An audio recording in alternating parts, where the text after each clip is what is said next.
Hello and welcome to American National Government Online Anytime. My name is Jonathan Parker. I am your instructor for the course. So, first things first, we've got to get through the syllabus talk. Sorry about that, but it's just something that has to happen. My email, it's right here, jonathan.parker@icc.edu. That is the best way to reach me. That is the quickest method. Now, one thing I will say, I don't know why this became a problem or when or how, but I get students complaining that I don't answer emails when this is emphatically not the case. They send the emails to this guy or that guy, and I am not either of those people. So what I'll say is send the email to the correct person. I will respond, and we can talk and get you the help you need. Let's see if I can download this and make it bigger. Here we go. So my office is 216C on the East Peoria campus. If you need help, please stop in. All right, Monday and Wednesday, 11:45 to 1:30, and Tuesday from 11:45 to 12:15. It is important because I don't know if you're confused. I don't know if you're having trouble. This type of setting has the disadvantage that I can't see your face, so there's even less of a chance that I'm going to know what's going on in your head. So I can't read your mind. You need to reach out if you need help. I'm willing to hold extra office hours via Zoom for you guys. Please talk to me if you need to, and we'll coordinate a meeting. If you wish to exercise this option, I'll work you in if we can find a mutually agreeable time to meet. Again, because it bears repeating, if you have any questions, comments, or concerns during the semester, reach out. I cannot read your mind. I won't know if you are having difficulty unless you tell me. All right. I'm available by email, otherwise, and I'll endeavor to get back to you within one business day of your inquiry. What is a business day? I provide an example. An email sent on Monday will be answered by Tuesday at the latest. An email sent on Friday, on the other hand, will be answered by the following Monday at the latest. Why Saturday and Sunday are not business days? I'm usually online. Usually have a canvas open over the weekend, so I'll probably get back to you before Monday if you send me an email on Friday, Saturday, or Sunday, because we have tests that run the gauntlet there, and I need to be available. So, modality description I'll let you read. Course description I'll let you read. General information. This is a general education course that is one semester in length, titled American National Government. You can read the rest. This, I'll let you read the text. You should rent it. We're not going to use it exclusively, but we do use it some.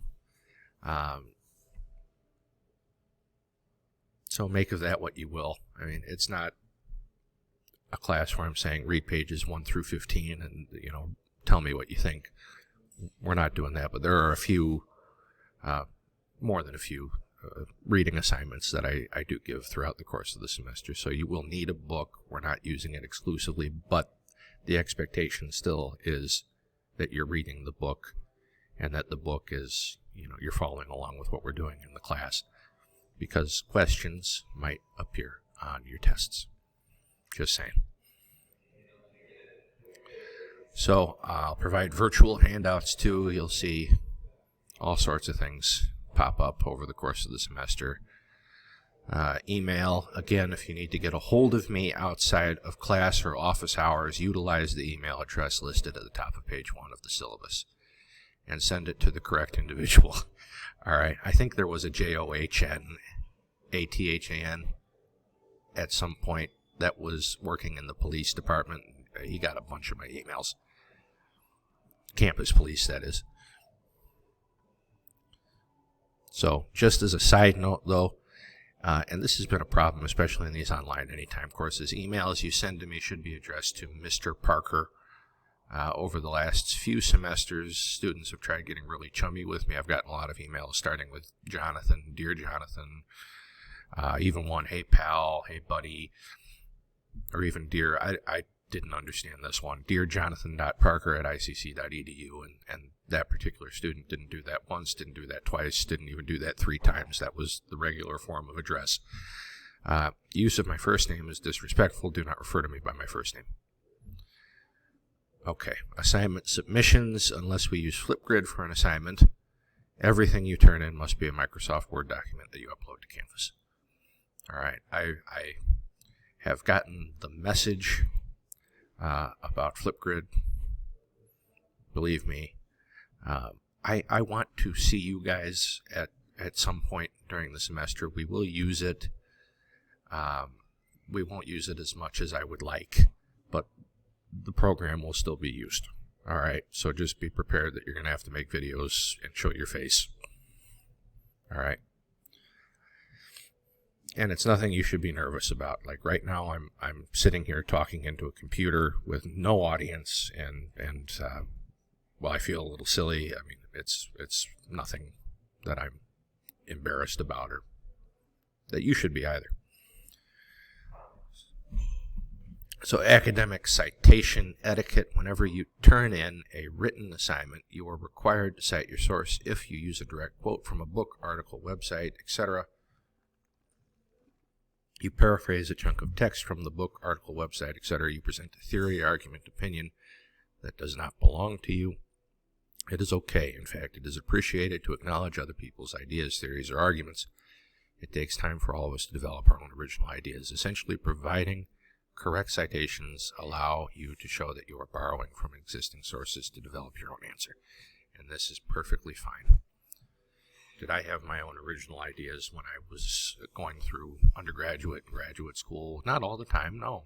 It's appropriate that you, as undergraduate students, will read books, quote, pull ideas from texts, but just say, hey,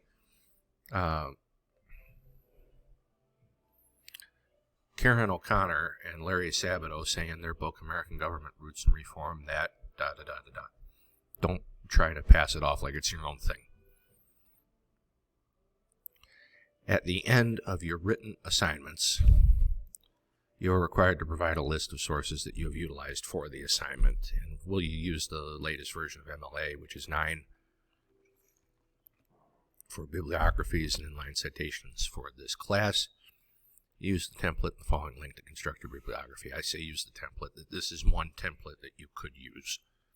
There are many thousands, I'm sure, of citation generators on the internet. This is just one that I happen to be partial to. You don't have to use it. You can just type in citation generator on Google, and I'm sure you're going to get a million hits in a tenth of a second. So inline citations are also expected in any writing assignments that you turn in where you have used outside sources. Now, what is an inline citation? It looks like this. All right, let's just type in what I just said. What is an inline citation?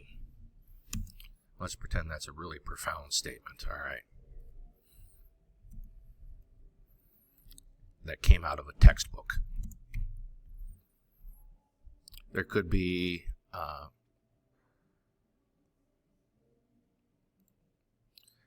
an instance where you have a bibliography, not in this class, but in another class, or maybe even this class, depending on how gung-ho you get with the work, where you have 10 or 12 sources, or 15, I don't know.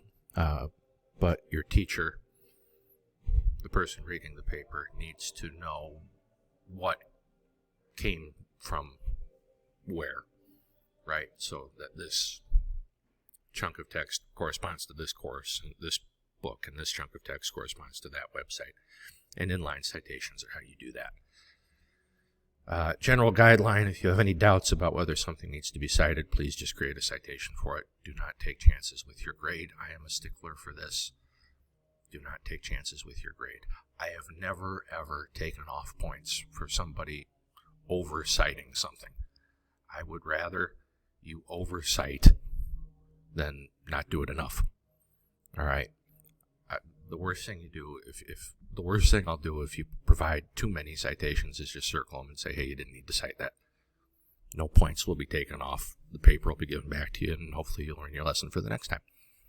That's it.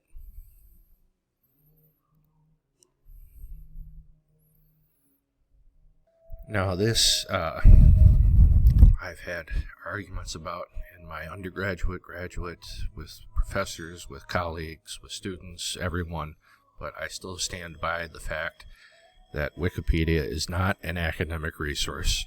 Wikipedia is not an academic resource. Do not cite Wikipedia in any work that you do this semester. If you want full credit, Wikipedia will never appear in a bibliography. It will negatively impact your grade. How negatively? Well, test me and find out. Please don't. Just stay away from Wikipedia. Academic misconduct, plagiarism. So please visit page 24 of the Student Rights and Responsibilities Handbook. There are multiple forms of academic misconduct listed there. To sum it up, if you choose to engage in academic misconduct or plagiarize, the handbook says this, and it gives me wide latitude. Based on the severity of the offense, the instructor may recommend failure for an assignment or failure for the course. Multiple instances of academic misconduct could include sanctions up to dismissal from the college. Other types of plagiarism, and this is something you should pay attention to, especially in an online section. Copying or obtaining information from another student, contracting for original work with a third party, and generating or revising assignments with the aid of artificial intelligence tools that were not expressly authorized by the instructor. No AI. No AI. Just to spell it out again, the use of AI is strictly prohibited under all circumstances in this course. I am never going to okay the use of artificial intelligence. Never, ever, ever. All right. Academic misconduct, plagiarism, those have been issues every semester. No, let me go back. The only thing AI tells me is how well you can generate a prompt in a computer. How well you can say, write a paper about the life of Eleanor Roosevelt detailing her work with the United Nations. That doesn't tell me what you know. It's not your work, right? It's a computer-generated paper based on a prompt you inputted, and I can't grade you on a prompt. There has to be writing. There has to be your own original thought coming from your brain. I know that's going out of fashion, but for the next 16 weeks, when you're in this class, you will be using your brain. So academic misconduct and plagiarism have been an issue every semester I have taught here. The first time I catch you plagiarizing, and this includes the use of AI. I'm throwing it in. It's plagiarizing. It's cheating. It's just bad. And last semester was god-awful with the amount of AI that I was catching. But I'll get off that. I will give you a 0 for whatever assignment you have plagiarized without the opportunity to redo it. That's a 10-point assignment. That's a 100-point assignment. That's a test that's worth 10% of your grade. Whatever. You're not doing it again. So this includes major writing assignments. The second time I catch you plagiarizing, I will fail you for the course. No exceptions to this will be made. I will fail you for the course. Don't test me. You will lose. Okay? I've only ever had to fail people for assignments. Usually the lesson has then been learned. All right.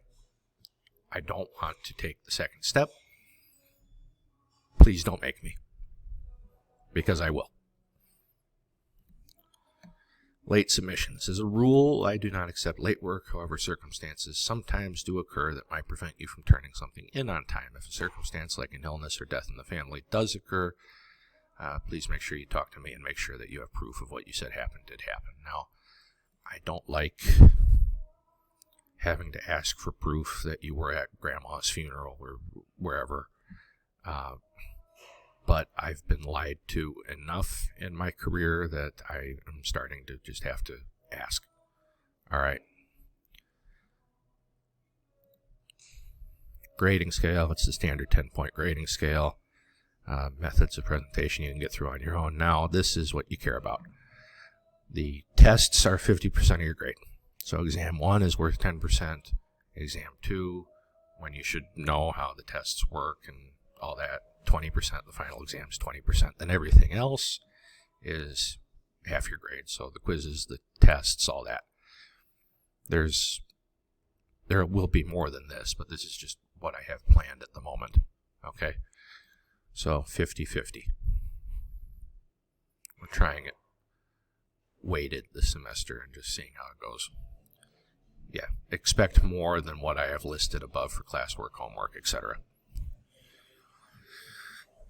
Evaluation of student achievement, you can read that on your own. News resources, this is not an all-inclusive list that will, I've tried to make it as centered as I can. In this day and age, it's tough. It's tough. Politico leans a little left. Illinois policy, I should take that out. It's leaning more and more right as the years go on. But those are just some resources that will help you keep up with American and Illinois politics if you desire to look at them. Miscellaneous, I do not advise taking a test and then forgetting about the material. I've arranged this course so that one topic builds on another. You'll be hearing and dealing with everything we study throughout the semester, especially federalism. Federalism is probably the most important topic that I'd beat into your heads again and again and again. You will see questions about federalism, and this is a promise. You will see questions about federalism on test 1. You will see questions about federalism on test 2. You will see questions about federalism on the final. Keep your notes and study.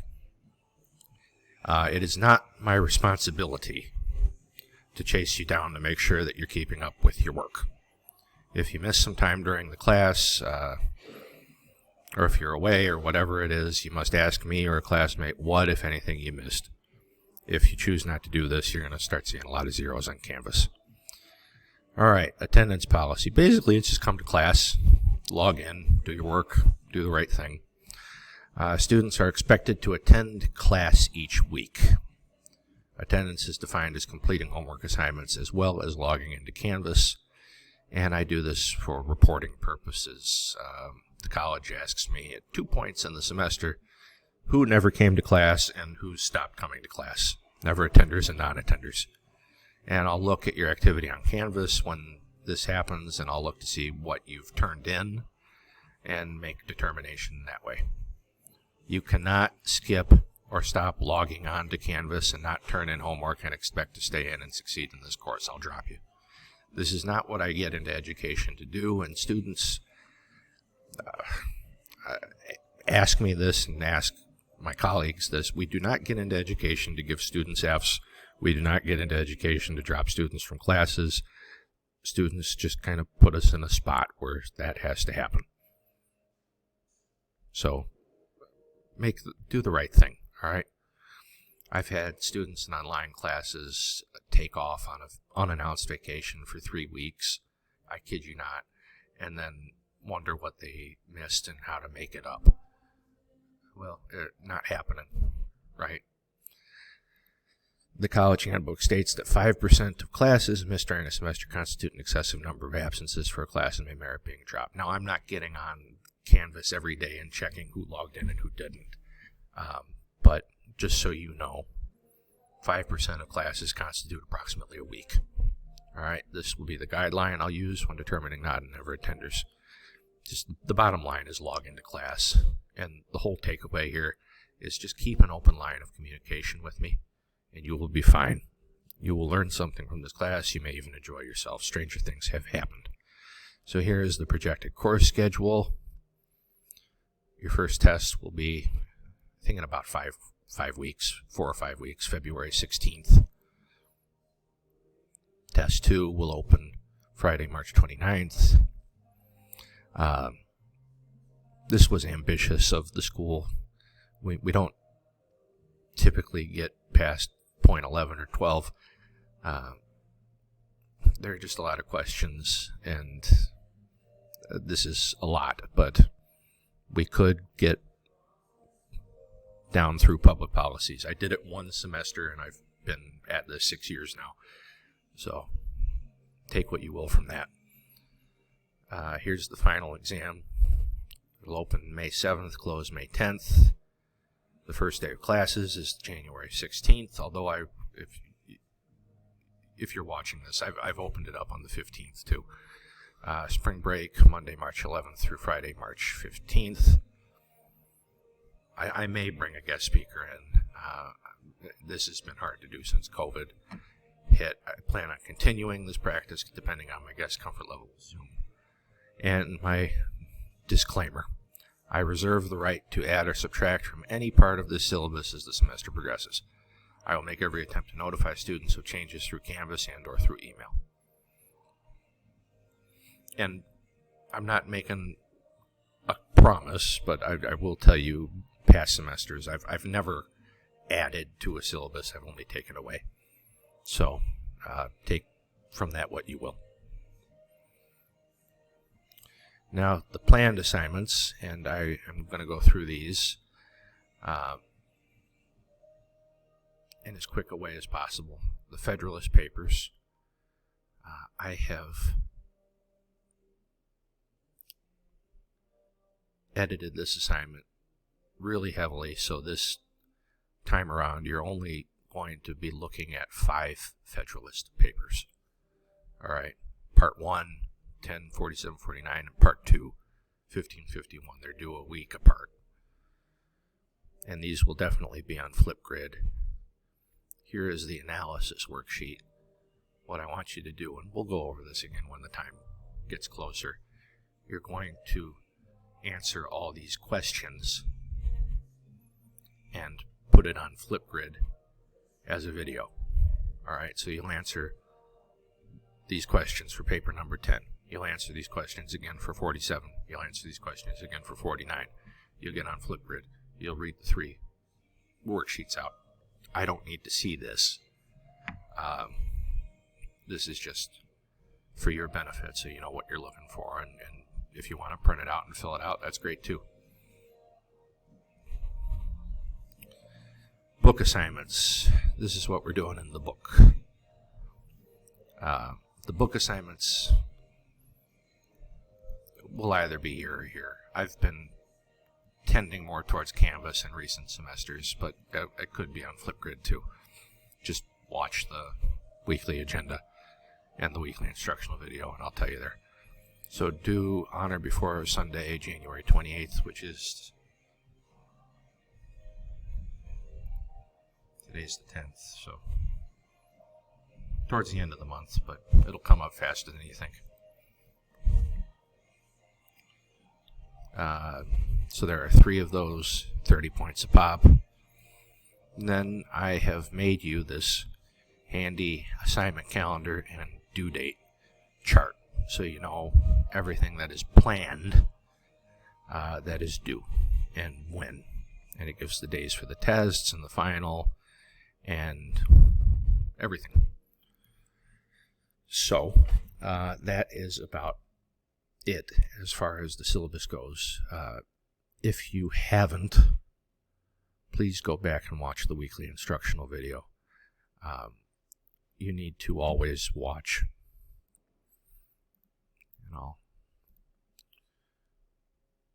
the weekly instructional video, and if it lets me, maybe it won't let me, I don't know.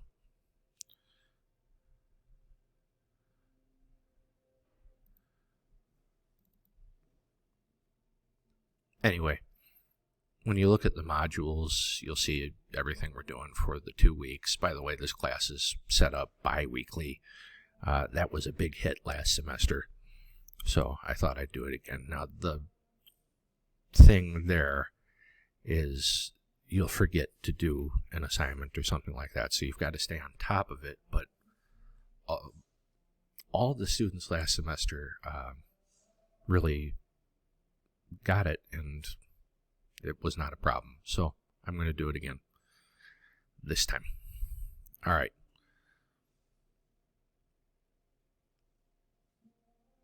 Yeah. All right. So go back and watch the weekly instructional video if you haven't. And that's it for the syllabus talk. Bye, guys.